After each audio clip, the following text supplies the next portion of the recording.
बिस्मिल्लाहिर्रहमानिर्रहीम। अस्सलाम वालेकुम। कैसे हैं स्टूडेंट्स? उम्मीद है कि सब खैरियत से होंगे। लिसानुल साहब के नए लेक्चर के साथ हम मौजूद हैं। मेरे सामने है मैथमेटिक्स की 10th क्लास की book Khyber Pakhtunkhwa text book board Peshawar.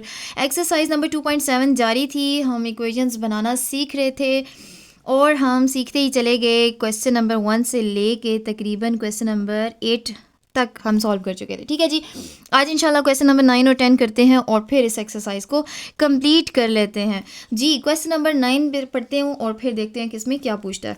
Question number 9 में कहता है कि the sides of the right triangle. मैंने कहा था क्वेश्चन में सिर्फ ट्राइंगल हो तो इतना मसला हमें इतना क्लियर नहीं होगा जितना राइट की वजह से हमें क्लियर हो जाएगा। और मैंने आपको लास्ट क्वेश्चन में बता दिया था कि जब राइट का वर्ड आ जाए राइट ट्राइंगल का तो आपके माइंड में क्या आना चाहिए। उम्मीद है जी कि आप समझ गए होंगे।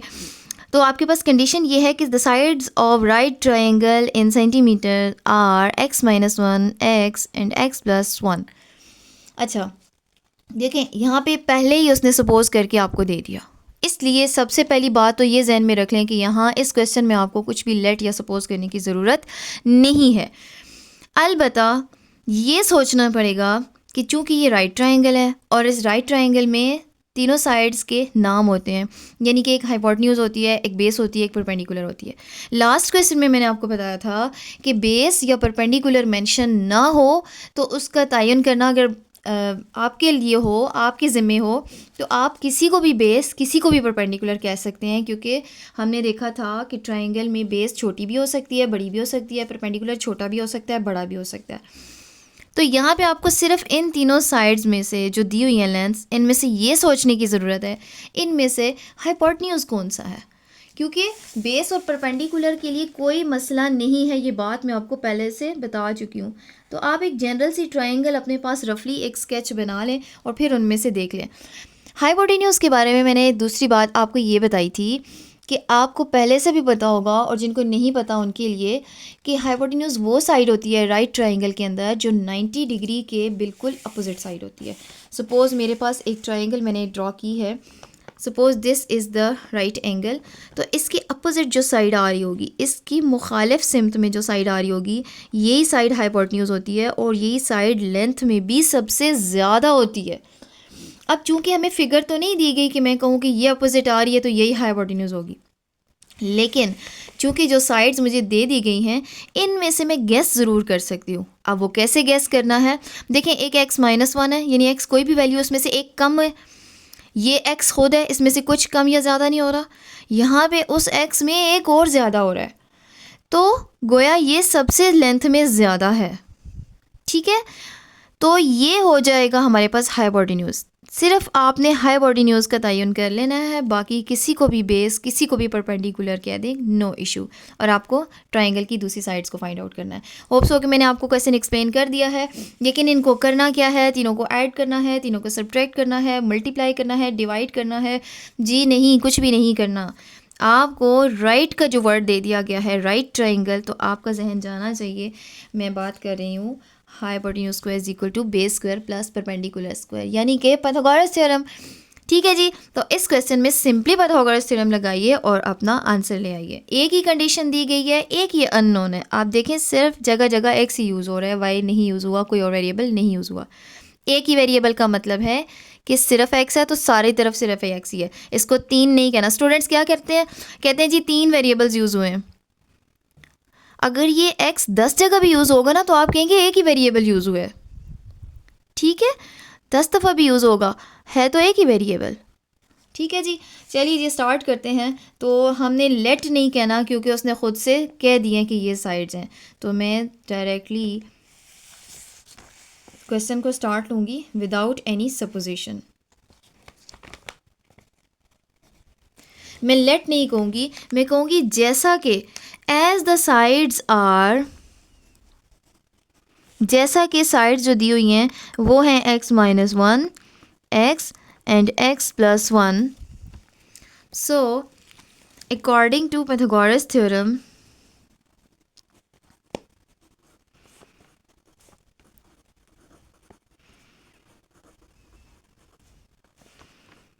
जिन स्टूडेंट्स को पाइथागोरस थ्योरम के बारे में नहीं पता, प्लेलिस्ट में जाइए और 9th क्लास के नोट से थ्योरम नंबर 15.1 और 2 की स्टेटमेंट को एक दफ़ा पढ़ लें। ठीक है। पाइथागोरस थ्योरम अपनी थ्योरम में कहता है कि हाइपोटेन्यूज स्क्वायर इक्वल है base square plus perpendicular square के। हाइपोटेन्यूज की जगह मस्ट है कि x+1 ही पुट कीजिएगा। क्यों, इसकी एक्सप्लेनेशन दे चुकी हूँ। Whole square as it is. बाकी बेस की जगह x-1 लिखें या x लिखें, बाकी p जो भी दिल है इसको चेंज किया जा सकता है, no issue. Plus perpendicular square is x square. ठीक है जी, ब्रैकेट्स ओपन करती हूँ। This is algebraic formula a plus B whole square that is equal to a square plus 2ab 2 into X into 1 2x plus b square means 1 square that is 1. This is equal to, again this is algebraic formula, a minus b whole square that is equal to a square minus 2 into a into b 2 into x into 1 plus b square means 1 square and that is equal to 1. So this is plus x square. ठीक है जी, solve करते हैं। X square plus 2x plus 1, left hand side पे कुछ भी आपस में solve नहीं हो सकता, अलबत्ता राइट हैंड साइड पे दो लाइक टर्म्स हैं। X square plus x square is 2x square and minus 2x plus 1 साथ साथ अरेंज भी कर लेते हैं। ठीक है, आप सारी टर्म्स को एक तरफ ले जाते हैं ताकि लाइक टर्म्स सॉल्व हो जाएं। 2x square left hand side पे शिफ्ट होगा तो माइनस 2x स्क्वायर, फिर प्लस 2x लिखा, माइनस 2x जब यहाँ पे शिफ्ट होगा तो प्लस 2x हो जाएगा, ये प्लस 1 एज इट इज़ है, और प्लस 1 जब लेफ़्ट साइड पे शिफ्ट होगा तो माइनस 1 हो जाएगा। मैंने शिफ्टिंग भी कर ली और साथ ही अरेंज भी कर लिया। ठीक है, प्लस माइनस माइनस 2 में से 1 जाएगा तो 1x स्क्वायर और साइन आ जाएगा बड़ी वैल्यू का, plus 2x is plus 4x and plus 1 minus 1 is cancelled out, this is equal to 0। ठीक है जी। अच्छा, अब आप क्या करें कि यहाँ पे माइनस साइन को ख़त्म करना चाहते हैं तो कर लें। उसके लिए क्या होगा, डिवाइडिंग -1 ऑन बोथ साइड्स। जब -1 इधर भी डिवाइड होगा, इधर भी डिवाइड होगा, इधर भी डिवाइड होगा तो क्या बन जाएगा, ये माइनस माइनस कैंसिल हो जाएगा। We are only left with X square plus minus is minus 4x and this is equal to 0। 0 divided by any number is 0। x can be taken as common, we are left with x minus 4 and this is equal to 0। जब दो values का product 0 होता है तो इसका मतलब है या तो फर्स्ट वैल्यू 0 है या फिर x माइनस 4 0 है। यहाँ से आ गई एक वैल्यू x इक्वल टू 0 और यहाँ से आ जाएगा x इज इक्वल टू 4। अब यहाँ पे फिर थोड़ा सा सोचिएगा, वो ये कि जिस तरह से लेंथ्स नेगेटिव नहीं हो सकती, यानी किसी साइड की लेंथ में कहूँ कि जी -12 सेंटीमीटर है, इस तरह तो नहीं हो सकता। इसी तरीके से किसी साइड की लेंथ आपसे पूछी जाए, जी मेजर करें ज़रा इस टेबल की कितनी लेंथ है, आप कहेंगे 0 सेंटीमीटर है। नहीं ना, किसी चीज़ की लेंथ 0 सेंटीमीटर नहीं हो सकती, इसलिए 0 को तो हम इग्नोर कर देंगे। ठीक है, इसलिए आप कहें length of the side of a triangle, किसी भी ट्राइंगल की किसी भी साइड की लेंथ 0 नहीं हो सकती, कांट बी नेगेटिव। ठीक है जी, इसलिए this implies that x is equal to 0 is ignored, so this value is ignored. Okay, मैं सिर्फ इग्नोर्ड भी लिख सकती थी लेकिन सिर्फ आपको एक्सप्लेन करने के लिए सब बता रही हूँ। We are only left with x is equal to 4। ये आपके पास एक लेंथ आ गई है। ठीक है, सो एक थी आपके पास x माइनस 1, यानी कि x को अगर मैं 4 पुट करूँ तो 4 माइनस 1 मतलब 3, x माइनस 1 आ गई 3, और एक थी आपके पास x प्लस 1 यानी कि 4 प्लस 1, ठीक है, दैट इज़ 5। तो लेंथ्स क्या क्या बन गई आपके पास, x आई 4, x माइनस 1 आई 3 और x प्लस 1 आई आपके पास 5। Hence the sides of the triangle, the right triangle,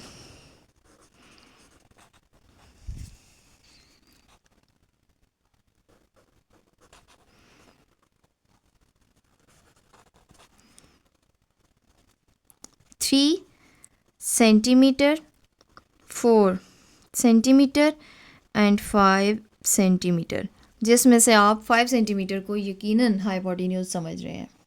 ठीक है जी, ये हो गया क्वेश्चन नंबर 9। चलते हैं जी नेक्स्ट क्वेश्चन की तरफ, and this is the last question of this exercise. A shepherd bought some goats for ₹9,000।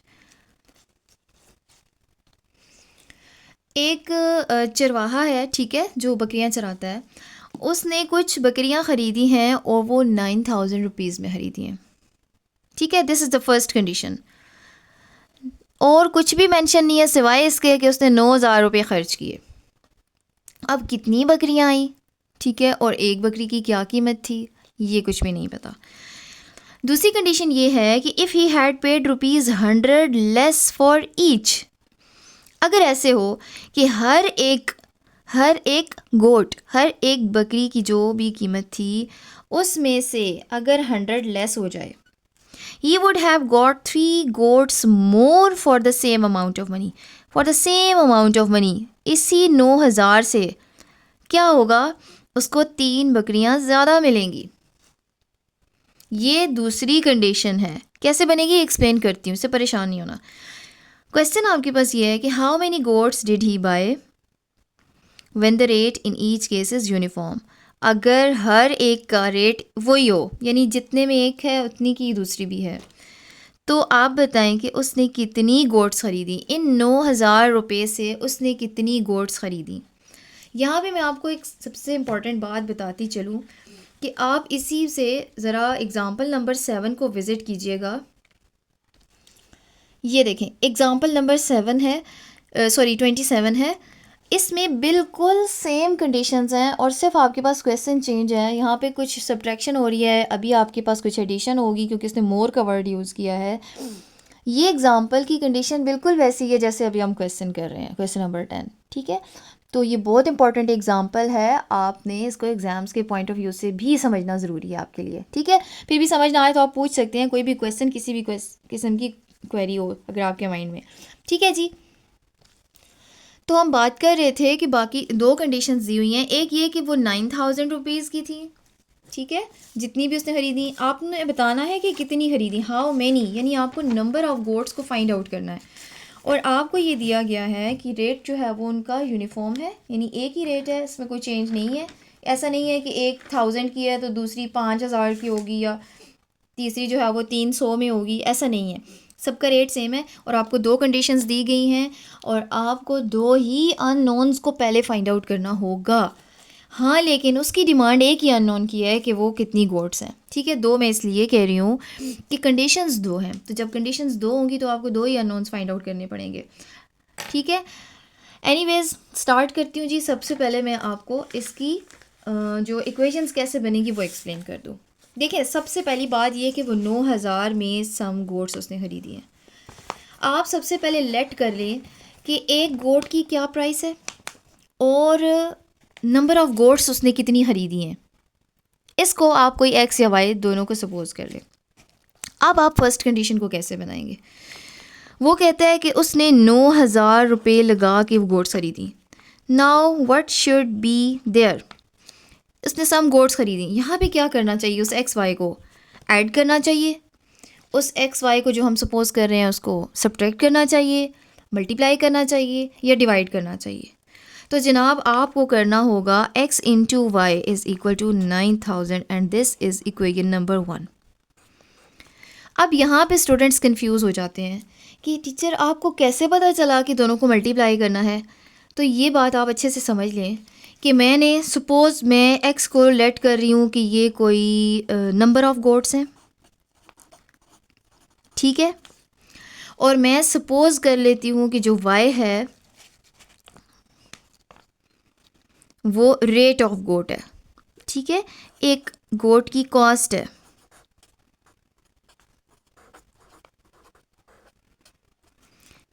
ठीक है जी, अब आपने क्या करना है, मैंने अब नंबर ऑफ़ गोट्स को इसकी रेट के साथ क्यों मल्टीप्लाई किया। देखें, इस बात को बिल्कुल इसी तरह से समझ लें कि आप एक शॉपकीपर से ये कहते हैं कि जनाब मेरे पास ये 50 रुपया है, ठीक है, तो आप मुझे इसके पेन दे दें जितने भी आ जाएं। अब ना तो आपने उसको ये कहा है कि मुझे कितने का पेन चाहिए, और ना आपने उसको ये बताया कि आपको कितने पेन्स चाहिए, तो आपको 50 रुपये में सपोज़ वो 10 पेन्स दे देता है, या चलिए कुछ भी कर लें 2 पेन दे देता है आपको। तो जो 2 पेन दिए उसने, तो इसका मतलब है हर पेन का कितना रेट था? 25 रुपये रेट था। 25 रुपये का एक पेन था और ये नंबर ऑफ थे। आपने पेन्स ख़रीदे अगर, तो ये नंबर ऑफ पेन्स हो गए और ये उसका रेट हो गया। ठीक है, तो आप क्या करते हैं, नंबर ऑफ पेन्स को रेट के साथ ही मल्टीप्लाई करते हैं, तभी तो आपके पास टोटल कीमत बनती है ना। आपने 2 पेन खरीदे और 25 का एक था। तो बिल्कुल इसी तरीके से, इसी पैटर्न को फॉलो करते हुए मैंने गेस ये किया कि मुझे पहली कंडीशन से और तो एक्स वाई कुछ भी नहीं मिल रहा, तो इन दोनों को मल्टीप्लाई ही करना चाहिए, क्योंकि नंबर ऑफ़ गोड्स जब रेट से मल्टीप्लाई होंगी तो ही 9000 बनेगा। 9000 बिल उसका इसीलिए बना कि उसने जो नंबर ऑफ़ गोड्स खरीदी थी, जो भी थी वो एक्स थी और उसकी जो रेट था वो वाई था, और इसलिए उसका 9000 रुपया बना। So the first condition is X Y is equal to 9000 and hope so मैंने इक्वेशन नंबर 1 को अच्छे से एक्सप्लेन कर लिया। ठीक है जी, अब आ जाते हैं कंडीशन नंबर 2 पे।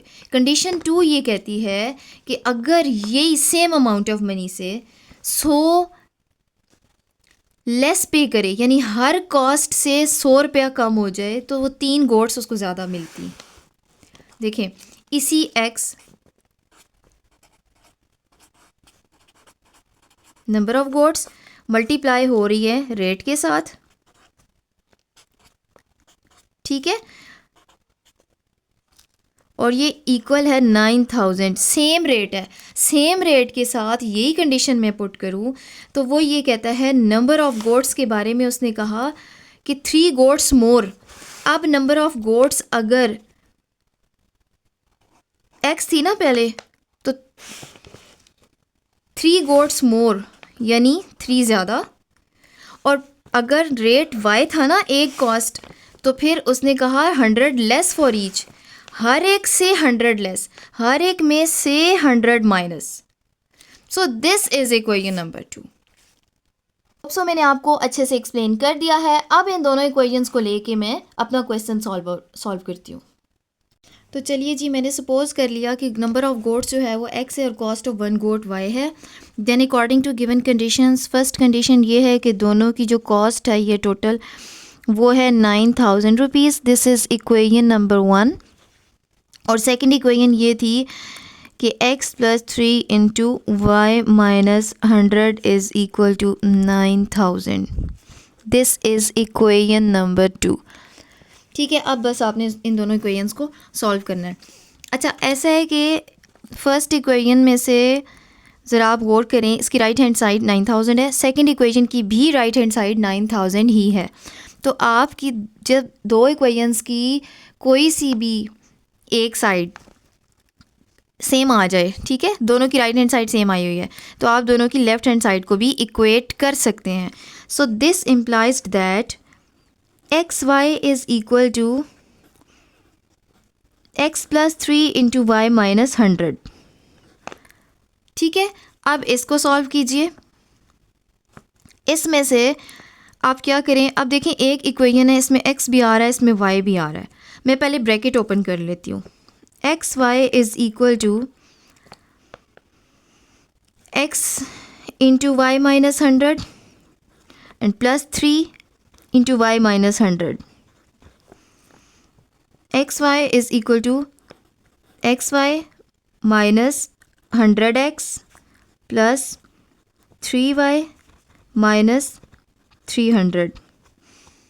ठीक है, आप देखें एक इक्वेशन है जबकि दो अननोन्स आ रहे हैं, तो आप क्या करें, इक्वेशन नंबर 1 में से किसी एक वेरिएबल की value in terms of other variable निकाल लें।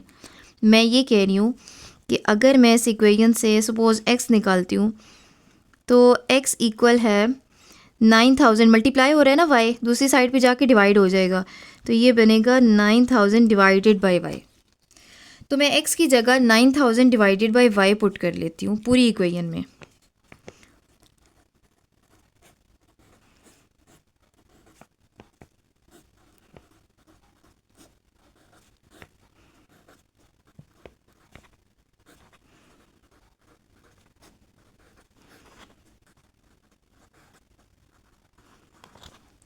ठीक है जी। अच्छा, अब क्या होगा, y जहाँ जहाँ पे न्यूमरेटर डिनोमिनेटर में आया हुआ है वहाँ से कैंसिल हो जाएगा।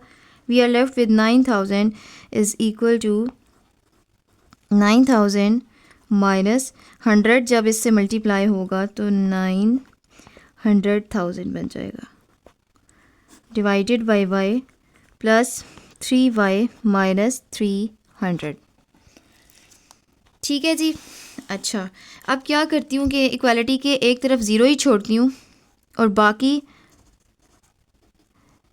ये 9000 भी राइट साइड पे शिफ्ट कर लेती हूँ ताकि यहाँ पे सॉल्व हो जाए। यहाँ पे 9000 पहले से लिखा हुआ है, ये 9000 शिफ्ट होगा तो माइनस 9000 बन जाएगा। बाकी value 900,000 divided by y plus 3y minus 300 as it is लिखा हुआ है। ठीक है, this 9000 is cancelled with this 9000 and we are left with 0 is equal to minus 900,000 divided by y plus 3y minus 300। अच्छा, equality के मैं right hand side पे zero रखती हूँ, ये सब मैं लेफ़्ट हैंड साइड पे रखती हूँ। 900,000 divided by y plus 3y minus 300 is equal to y। अच्छा, डिनोमिनेटर में y को ख़त्म करने के लिए multiplying y on both sides, जब ये y फर्स्ट एक टर्म से मल्टीप्लाई होगा तो कैंसिल हो जाएगा, सिर्फ रह जाएगा 900,000। ये y जब दूसरी टर्म से मल्टीप्लाई होगा तो 3y² बनेगा और जब तीसरी टर्म से मल्टीप्लाई होगा तो 300y बन जाएगा। ठीक है, अब मैं रीअरेंज करती हूँ। 3y² minus 300y minus 900,000 is equal to 0. You can take 3 as common to reduce this equation. We are left with y² minus 100y minus 300,000 and that is equal to 0. Dividing 3 on both sides, we are left with y² minus 100y minus 300,000 is equal to 0. अब आपको y की value find out करनी है। आप quadratic formula लगा लीजिए। a1 है, b minus 100 है, c माइनस 300,000 है। ठीक है जी, मैंने वैल्यूज़ को पुट कर दिया है। Minus into minus is plus, ये हो जाएगा 100 plus minus square root of negative का स्क्वायर पॉजिटिव, 100 का स्क्वायर आ जाएगा 10,000 माइनस 4 इंटू 1 इंटू 300,000,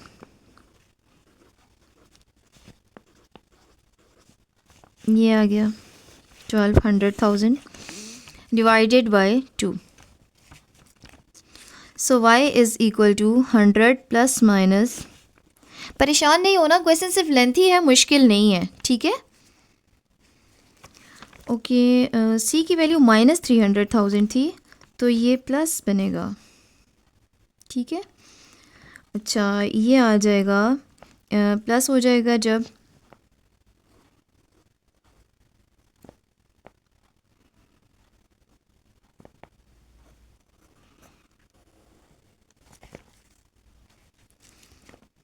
ये बन गया 100 plus minus square root of 121 is 11 और 2 ज़ीरोज़ आ जाएंगे 1100। अब यहाँ पे y की दो वैल्यूज़ आ जाएंगी, 100 plus 1100 divided by 2 and 100 minus 1100 divided by 2। y is equal to 1200 divided by 2 and y is equal to, अच्छा अब देखें, प्लस माइनस माइनस 1100 में से 100 माइनस होगा तो सिर्फ 1000 रह जाएगा, sign of greater value and this is equal to minus 500। अब आप मुझे एक बात बताएं, यहाँ पे 600 आ जाएगा। ये y क्या था? Look at this, it was cost of 1 गोट। क्या किसी गोट की प्राइस हो सकती है माइनस में? नहीं हो सकती। अब यहाँ पे एक सवाल पैदा होता है, जिन स्टूडेंट्स ने एक्स लेट किया होगा या जिन स्टूडेंट्स का एक्स नेगेटिव आ जाएगा तो फिर क्या करेंगे? तो जनाब उस वैल्यू को भी इग्नोर ही करना पड़ेगा। क्यों? क्योंकि नंबर ऑफ़ गोट्स भी तो नेगेटिव नहीं ना हो सकती। जिन स्टूडेंट की कॉस्ट नेगेटिव आ गई उसको भी इग्नोर करें, जिनका नंबर ऑफ़ गोट्स नेगेटिव आ गया उसको भी इग्नोर करें, दोनों ही नेगेटिव नहीं हो सकते। And that is very important point. So मैं वाई की नेगेटिव वैल्यू को इग्नोर करती हूँ। ठीक है जी, मैंने इस वैल्यू को इग्नोर कर दिया। अब वाई क्या था मेरे पास? वाई मैंने लेट किया हुआ था कॉस्ट ऑफ वन गोट, वो है जनाब 600 रुपीज़ 600। ठीक है, रुपीज़ लिखने साथ में। अच्छा, तो क्या मुझसे कॉस्ट पूछी गई थी? Now coming back to my question, how many goats did he buy? उसने कितनी गोट्स खरीदी? उसने कॉस्ट नहीं पूछी, लेकिन कॉस्ट को फाइंड आउट करना भी मेरे लिए ज़रूरी था। अब मैं वाई की इस वैल्यू पुट करती हूँ इक्वेशन नंबर 1 में। Look at this equation number 1, x y equal to 9000, या आप x is equal to 9000 by y में भी पुट कर सकते हैं। अब इक्वेशन 1 कह दिया तो आप इक्वेशन 1 में ही पुट कर लें बेशक, या इसको नया नाम दे दें, जैसे आपकी मर्ज़ी है। मैं अगर इक्वेशन 1 में पुट करूँगी तो मैं इस तरह से कहूँगी कि equation number 1 implies that x Y is equal to 9000 rupees. ठीक है, तो x को तो मुझे फाइंड आउट करना है, इसलिए मैं इसको आइसोलेट कर देती हूँ, divided by y, and x is equal to rupees बेशक साथ लेके चल लें या एंड में लिख दें, एक ही बात है। 9000 divided by what is y, this is 600। ठीक है, 2 ज़ीरोज़ कैंसिल हो जाएंगे और ये आ जाएगा 15। सो दिस इम्प्लाइज दैट, सॉरी ये रुपीज़ नहीं है, ये कोई कीमत नहीं फाइंड आउट हो रही है, सॉरी ये नंबर ऑफ़ गोट्स थी, एक्स नंबर ऑफ़ गोट है, वाई जो है वो कॉस्ट थी 600 रुपीज़, ये आ गया जनाब 15। तो एक्स इक्वल टू 15 का मतलब ये है कि नंबर ऑफ़ गोट्स 15 थी। और यूँ आप इसका फाइनल आंसर लिख दें कि उसने जो है वो कितनी गोट्स खरीदी? 9000 में उसने 15 गोट्स खरीदी। ठीक हो गया जी, यहाँ तक कंप्लीट होगी आज हमारी एक्सरसाइज 2.7। और नेक्स्ट इंशाल्लाह हम रिव्यू में से देखेंगे कि अगर कोई क्वेश्चन है मुश्किल तो हम उसको सॉल्व करेंगे, अदरवाइज़ हम चलेंगे जी नेक्स्ट यूनिट पे। यहाँ तक किसी भी किस्म का कोई भी क्वेश्चन, कोई भी क्वेरी हो आप ज़रूर पूछिएगा नेक्स्ट वीडियो तक। अल्लाह हाफिज़।